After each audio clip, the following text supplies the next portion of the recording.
Hello students, आज हम लोग प्रेजेंट इंडेफिनिट के कुछ अफर्मेटिव सेंटेंसेस को फिर से डील करेंगे। हम लोगों ने पिछले वाले वीडियो में किया था और हमने ये कहा था कि चूंकि प्रेजेंट इंडेफिनिट एक बहुत ही इंपॉर्टेंट टेंस है, इसलिए उसके कुछ ज़्यादा से ज़्यादा सेंटेंसेस को डील करें तो इससे आपको ज़्यादा फायदा होगा। तो ये सोचते हुए मैंने इसका दूसरा भी पार्ट बनाया है, प्रेजेंट इंडेफिनिट के अफर्मेटिव सेंटेंस का ये सेकेंड पार्ट समझिए। इसमें हम फिर से कुछ सेंटेंसेस को डील करने वाले हैं और प्रेजेंट इंडेफिनिट के जो डिटेल्स हैं उसको हम लोग ने पहले वीडियो में देख ही लिया है, तो दोबारा हमें उसको पूरा बताने की ज़रूरत नहीं है। वो आप पीछे जाके देख चुके होंगे या उसको आपने लिख लिया होगा। तो चलिए शुरू करते हैं। तो सबसे पहले आज का वाक्य, मैं ईमानदार लोगों की इज्जत करता हूँ। ईमानदार लोगों की इज्जत करता हूँ। फिर से देखेंगे वर्ब क्या है, वर्ब है इज्जत करना। ठीक है, ये हो गया आपका वर्ब। और ये प्रेजेंट इंडेफिनिट क्यों है? क्योंकि देखिए ताहू शब्द तो लगा है, लेकिन ये भी लग रहा है वाक्य पढ़ के कि ये रोज़ की बात है, यानी ये मेरी आदत है कि मैं ईमानदार लोगों की इज्जत करता हूँ। ठीक, तो ऐसी बात होती है तो फिर हम लोग क्या करते हैं, उसको प्रेजेंट इंडेफिनिट की श्रेणी में रखते हैं। यानी खाली ताहू तेहू तेही ती है लगे होने से मात्र वाक्य प्रेजेंट इंडेफिनिट नहीं बन जाता है। जैसा हम लोगों ने पिछले वीडियो में आखिरी सेंटेंसेस में डील करते समय देखा था, उसमें एक वाक्य ताहू से ख़त्म हुआ था, लेकिन वो था क्या, फ्यूचर इंडेफिनिट। ठीक, तो इस बात को भी बराबर आपको ध्यान में रखना पड़ेगा कि जरूरी नहीं कि जब भी ता है ती है तेहू दिखे तो वाक्य हमेशा प्रेजेंट इंडेफिनिट ही होता है, ऐसा कोई ज़रूरी नहीं है। इससे रिलेटेड मैं एक और वाक्य इस एपिसोड में भी डील करूंगा, अभी देखते जाइएगा आप। तो सबसे पहले इसमें हमने देखा इज्जत करना वर्ब है। वर्ब खोजने के बाद हमें क्या करना होता है, ऑब्जेक्ट खोजना होता है। ऑब्जेक्ट खोजने के लिए क्या करते हैं, वर्ब के पीछे किसको लगा के प्रश्न करते हैं, किसको इज्जत कर रहे हो, किसको शब्द से अच्छा ना लगे, वाक्य प्रश्न सुनने में अच्छा ना लगे तो किसकी शब्द लगा के प्रश्न करिए। अच्छा लगने का मतलब हुआ लॉजिकल ना लगे या सुनने में अटपटा लगे। ठीक है, तो किसकी लगा के प्रश्न करते हैं, किसकी इज्जत करता हूँ, किसकी इज्जत करता हूँ या किसकी इज्जत कर रहे हो। इसका उत्तर मिला लोगों की, ईमानदार लोगों की, ईमानदार लोगों की। ये हो गया ऑब्जेक्ट। अब हमें खोजना है सब्जेक्ट। सब्जेक्ट खोजने के लिए क्रिया के पीछे कौन शब्द लगा के प्रश्न करते हैं, कौन इज्जत कर रहा है, कौन इज्जत कर रहा है, इज्जत कर रहा हूँ मैं, तो मैं हो गया आपका सब्जेक्ट। अगर सब्जेक्ट दिया तो क्या जाए, वाक्य हुआ एक्टिव, और एक्टिव तो हेल्प यू क्या लगेगा, डू, क्योंकि सब्जेक्ट है आई के साथ क्या लगता है डू, तो हेल्प यू हमें नोट कर लेना है डू। अब ट्रांसलेशन करेंगे। सबसे पहले सब्जेक्ट इंग्लिश बनाएंगे। सब्जेक्ट क्या है, मैं, तो मैं की इंग्लिश हो गई आई। इस नंबर 2 लिखा है हेल्प यू का पहला भाग डू, तो डू लिख देंगे। नंबर 3 लिखा है नॉट या नेवर, इस वाक्य में नॉट या नेवर नहीं है, छोड़ देंगे। नंबर 4 हेल्प यू का बचा भाग नहीं है, छोड़ देंगे। नंबर 5 वर्ब, वर्ब इज्जत करना रिस्पेक्ट। नंबर 5 हो गया। नंबर 6 ऑब्जेक्ट, ऑब्जेक्ट है ईमानदार लोगों। ईमानदार लोगों की इंग्लिश हो सकती है द ऑनेस्ट या ऑनेस्ट पीपल, द ऑनेस्ट या खाली ऑनेस्ट पीपल। चलिए ऑनेस्ट पीपल लिख देते हैं।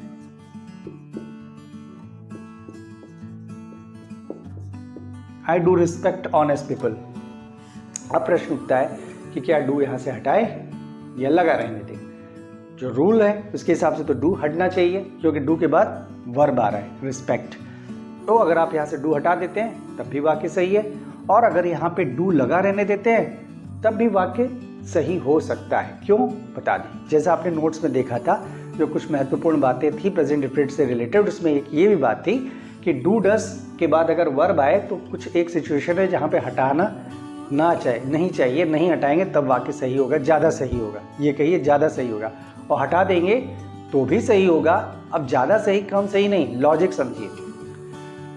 अगर वाक्य को जोर दे के कहा जा रहा हो, जोर दे के कहने का मतलब आप अपनी बात को बहुत एक मजबूती के साथ रखना चाहते हो ताकि सामने वाला उस बात को विश्वास करे। ठीक है, तो उसको कहते हैं जोर दे के बात कहना। तो मैं ईमानदार लोगों की इज्जत करता हूँ, अगर आपको लग रहा है जोर दे के बात करिए, मैं ईमानदार लोगों की इज्जत करता हूँ, मैं करता हूँ, मैं ईमानदार लोगों की इज्जत करता हूँ, तो आप बोलते समय तो जोर दे के बोल देंगे, लेकिन लिखते समय किस तरह से इस बात को शो करेंगे, खासकर प्रेजेंट इंडेफिनिट में, तो उसका तरीका ये कि डू मत हटाइए, डू लगा रहने दीजिए। आई डू रिस्पेक्ट, लेकिन बोलते समय डू पे स्ट्रेस होना चाहिए, जोर दे के बोलना पड़ेगा। आई डू रिस्पेक्ट, ठीक, ये कहेंगे I do respect honest people, I do respect honest people, ये कहेंगे। तो उस केस में आप डू मत हटाइए, और अगर हटा देंगे तो इसका मतलब हुआ कि आप उस बात को नॉर्मली कह रहे हैं, आप मतलब कन्विंस नहीं करना चाह रहे हैं सामने वाले को, ये ज़बरदस्ती नहीं कर रहे हैं सामने वाले से खोल के कि आपको उसको विश्वास करना ही पड़ेगा आपकी बात पर। आपने एक सिंपल से एक बात कह दी, ये हो जाएगा मतलब कि आई रिस्पेक्ट ऑनेस्ट पीपल। ठीक है, ऑर्डिनरी बात है, लोग जो सुनेंगे उनको कहेंगे ठीक है भाई सही है, आप रिस्पेक्ट करते हो कोई बात नहीं।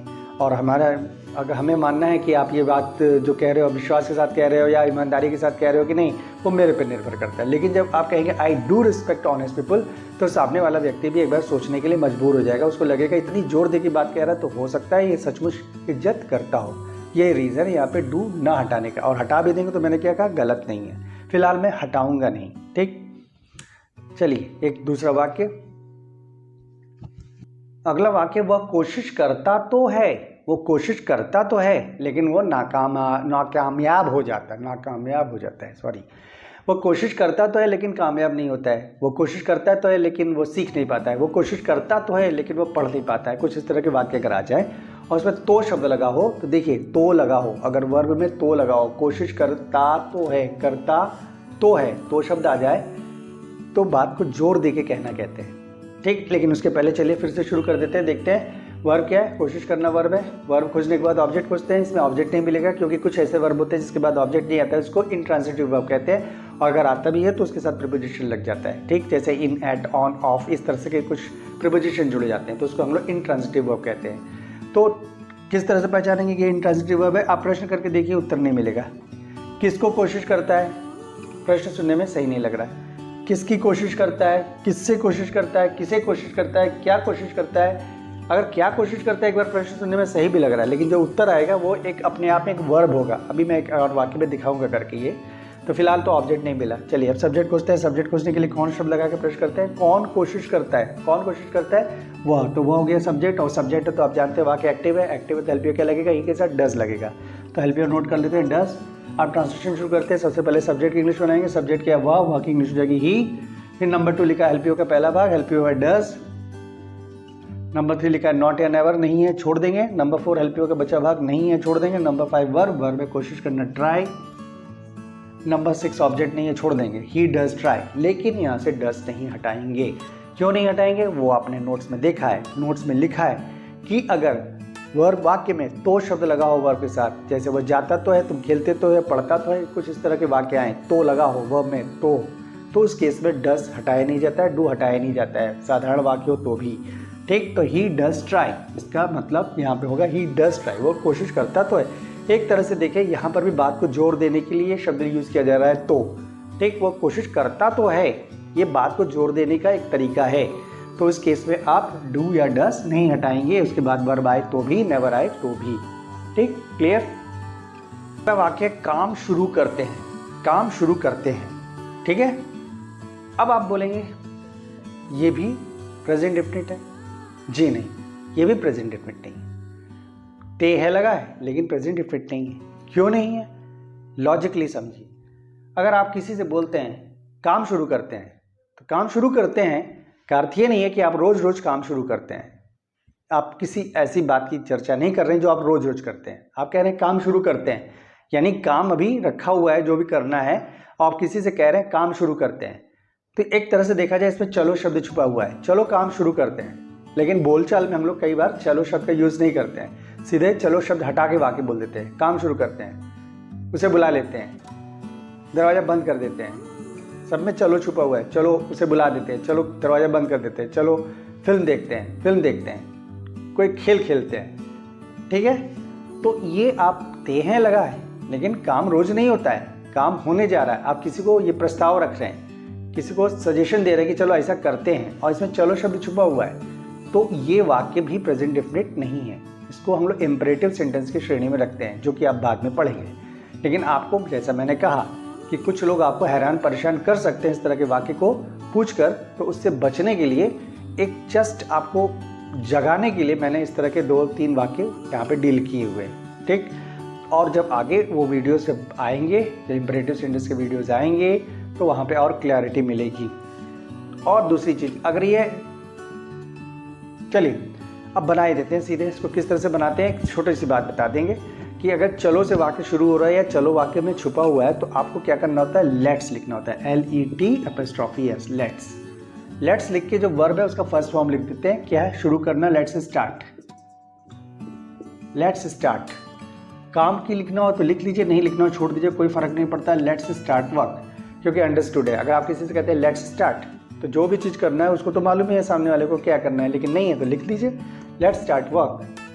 क्लियर हुआ? ये सिर्फ आपको जगाने के लिए दिया हुआ सेंटेंस है, ताकि आपके दिमाग में ये बात रहे कि खाली ताहे तीहे लगा होने मात्र से प्रेजेंट डिफिनिट नहीं होता है। वाक्य पढ़कर ये लगना भी चाहिए कि जिस बात की चर्चा हो रही है वो रोज होता है, किसी की आदत है, उस तरह के वाक्य को ही प्रेजेंट डिफिनिट मानते हैं। अगला वाक्य, कोई उसे नहीं जानता है। कोई उसे नहीं जानता है, ठीक। इसमें वर्ब है जानना और ये प्रेजेंट डिफिनिट है, इसमें कंफ्यूज मत होइएगा। ये प्रेजेंट डिफिनिट है क्योंकि कोई उसे नहीं जानता है, मतलब किसी को कोई जानेगा तो रोज जानेगा, रोज की बात होगी। अगर आपसे पूछा गया तो उसको जानते हो तो आप बोलेंगे हाँ मैं उसे जानता हूँ। तो क्यों कह रहे हैं आप मैं उसे जानता हूँ? क्योंकि आप उसको रोज जानते हैं, आपकी उसकी पहचान बहुत पुरानी है और आप हमेशा उससे मिलते जुलते हैं, इसलिए आप कहते हैं मैं उसे जानता हूँ। तो इसी तरह से यहाँ पे आप कह रहे हैं कोई उसे नहीं जानता, तो इसमें जानना वर्ब है और ये प्रेजेंट डिफिनिट है। तो ऑब्जेक्ट खोजेंगे, ऑब्जेक्ट खोजने के लिए क्रिया के पीछे किसको लगा के प्रश्न करेंगे? किसको जानता है? उसे जानता है, उसे हो गया ऑब्जेक्ट। फिर सब्जेक्ट खोजेंगे, सब्जेक्ट खोजने के लिए क्या लगाना है? कौन लगा के प्रश्न करेंगे, कौन जानता है। तो आपको डायरेक्ट लग रहा है कौन जानता है, तो आपकी तो आदत हो गई है वाक्य में मैं, तुम, हम, वह, ये सब शब्द देखने की, लेकिन यहाँ पे तो ऐसा कुछ लिखा नहीं है। तो आप हो सकता है एक झटके में बोल जाए कि नहीं इसमें सब्जेक्ट नहीं दिया है, लेकिन इसमें सब्जेक्ट दिया है। कौन जानता है? कोई। कौन जानता है? कोई, ठीक। कोई सब्जेक्ट है, इस केस में कोई सब्जेक्ट है, कोई को सब्जेक्ट मानेंगे। कोई उसे नहीं जानता है। अब कोई की इंग्लिश दो हो सकती है, एक होती है नो वन और एक होती है समवन। ये कहीं नोट कर लीजिए, या इसके बारे में एक अलग से डिटेल में वीडियो बनाएंगे तो उसकी चर्चा पूरे डिटेल में की जाएगी। लेकिन फिलहाल आप समझ के चलिए कि अगर कोई नहीं शब्द लिखा हो, कोई और नहीं शब्द लिखा हो, तो उस वाक्य में सब्जेक्ट की जगह कोई नहीं की इंग्लिश हो जाएगी नो वन, ठीक। नो वन, तो सब्जेक्ट की जगह हम लिखेंगे पहले नो वन। अब नो वन लिखे हैं सब्जेक्ट की जगह, तो एक वचन का हेल्प यू लगेगा डज। एक वचन का हेल्प यू लगेगा क्योंकि वन दिख रहा है, तो इससे पता चला वन मतलब सिंगुलर, सिंगुलर तो डज लगेगा हेल्प यू के स्थान पर। तो पहले सब्जेक्ट की इंग्लिश आपने बना लिया, कोई नहीं की इंग्लिश एक साथ बनेगी नो वन, ठीक। नंबर 2 हेल्प यू का पहला वाक्य डज। नंबर 3 नॉट या नेवर। अब देखिए नॉट आप यहाँ नहीं बनाइएगा क्योंकि नहीं की इंग्लिश इसी में इंक्लूड हो गई। नो वन में नहीं की इंग्लिश यहीं पे नो आ गई शुरू में, तो आप यहाँ पे नॉट नहीं लिख सकते हैं। अगर आपने नॉट लिख दिया तो वाक्य गलत हो जाएगा, तो नॉट छोड़ देना है। आगे बढ़ेंगे, एलपीओ का बचा भाग नहीं है, छोड़ देंगे। नंबर 5 वर्ब, वर्ब है नो। नंबर 6 लिखा ऑब्जेक्ट, ऑब्जेक्ट है उसे हिम। अब देखिए यहाँ से डस हट जाएगा, यहाँ से डस हट जाएगा क्योंकि यहाँ पे डस के बाद वर्ब आ रहा है और डस हटा के वर्ब में एस जोड़ देंगे, हो जाएगा no one knows him.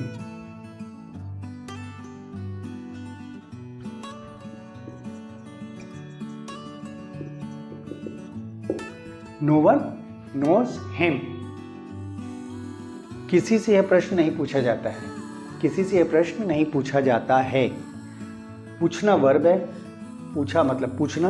Object खोजेंगे, ऑब्जेक्ट खोजने के लिए वर्ब के पीछे किसको लगा के प्रश्न करेंगे या किसकी या किससे लगा के प्रश्न करेंगे।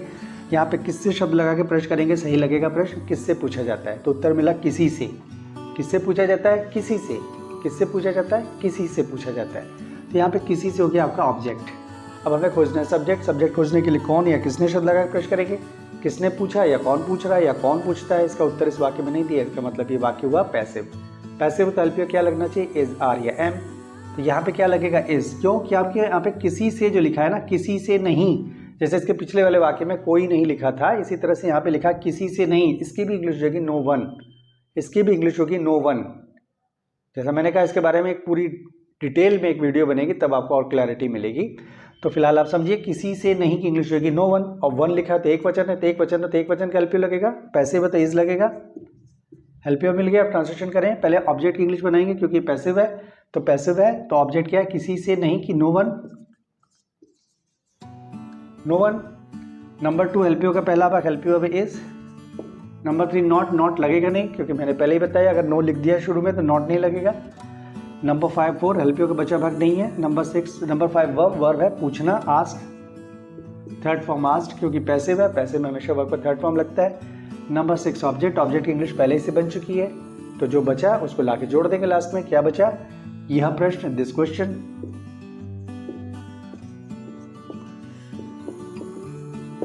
No one is asked this question. उसे खेलने कभी नहीं भेजा जाता है, उसे खेलने कभी नहीं भेजा जाता है। इसमें 2 वर्ब है, खेलने और भेजना। और आप में से कुछ हो सकते हैं जो जा देख कर भी कंफ्यूज हैं, जैसे मैंने जहाँ पहले ही कहा। तो चेक करने का तरीका, जा के पहले वाला शब्द छुपाओ, भेजा शब्द छुपाओ, पढ़ दो, उसे खेलने कभी नहीं जाता है। सुनने में सही लगा? नहीं लगा, इसका मतलब इस जा का कोई रोल नहीं है। और ये भी मैंने बताया था कि ये भी एक संकेत है, ये बता देता है कि ये वाक्य पैसिव है, कि अगर जा लगाओ तो जा के पीछे वाले शब्द को छुपा के आप वाक्य पढ़ो, उसे खेलने कभी नहीं जाता है। सही लगा? नहीं ना? सही नहीं लगा तो इसका मतलब ये पैसिव है। लेकिन फिर मैं बता दूं, आपको अलर्ट कर दूं कि आप इस ट्रिक से जल्दी से पकड़ तो लेंगे कि वाक्य पैसिव है, लेकिन फिर मामला फंस जाएगा कि उसमें ऑब्जेक्ट क्या है, सब्जेक्ट क्या है। सब्जेक्ट तो नहीं है, आपको पता चल गया, क्योंकि पैसिव है। अगर पैसिव है तो सब्जेक्ट नहीं है, ये तो फैक्ट है, पक्का है, इसमें कोई दो राय है ही नहीं, इसीलिए हम लोग इसको पैसिव मान रहे हैं। तो ऑब्जेक्ट क्या है, अगर आप ऑब्जेक्ट का अंदाज़ा लगा लेते हैं तो कोई दिक्कत नहीं, तो ट्रांसलेशन तो सही हो ही जाएगा। लेकिन फिर भी आपको सब्जेक्ट ऑब्जेक्ट तो खोजने आना ही चाहिए, नहीं तो लंबे सेंटेंस आप नहीं बना पाएंगे। तो चलिए, तो सबसे पहले हम लोग देख लेते हैं इसमें वर्ब क्या है। भेजा, भेजा वर्ब है, भेजना वर्ब है। ऑब्जेक्ट खोजेंगे, किसको लगा के प्रश्न करेंगे, किसको भेजा जाता है, उत्तर मिला उसे, उसे हो गया ऑब्जेक्ट। ऑब्जेक्ट खोजने के बाद क्या खोजते हैं, सब्जेक्ट। सब्जेक्ट खोजने के लिए कौन लगा के प्रश्न करेंगे, कौन भेजा या किसने भेजा या कौन भेज रहा है, इसका उत्तर इस वाक्य में नहीं है, सब्जेक्ट नहीं है, इसलिए वाक्य पैसिव है।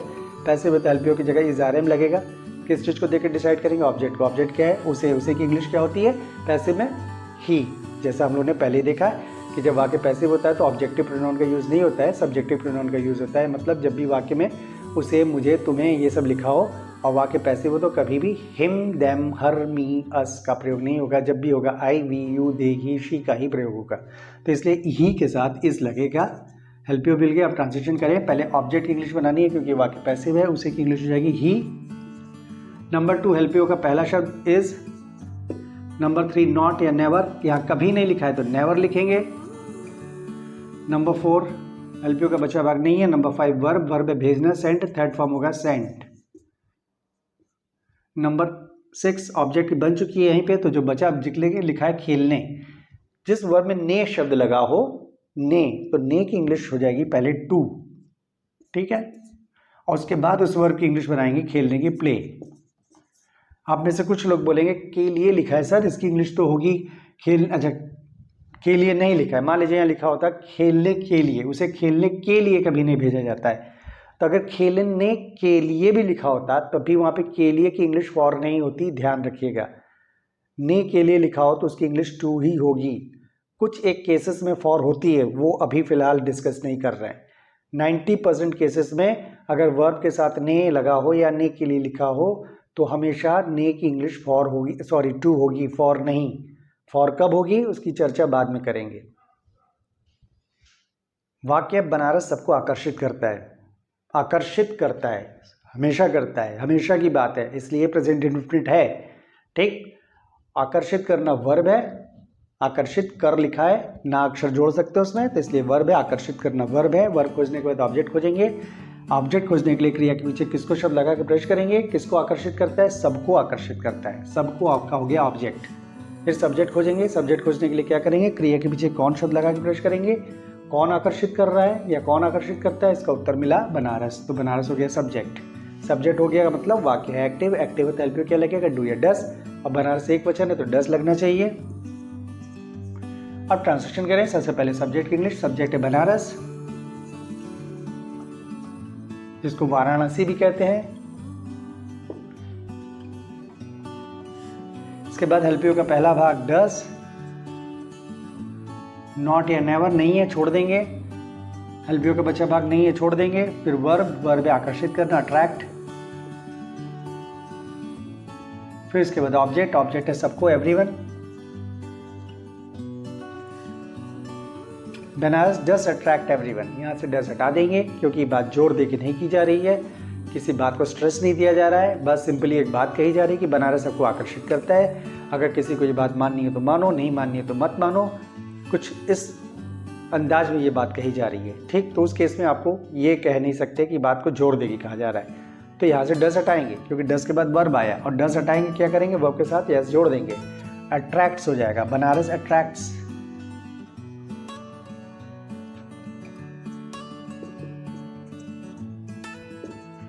Everyone, Banaras attracts everyone, Banaras सबको आकर्षित करता है, ये एक सत्य है। जो भी बनारस एक बार आता है वो बार बार आना चाहता है क्योंकि बनारस की खूबसूरती कुछ इस तरह की है।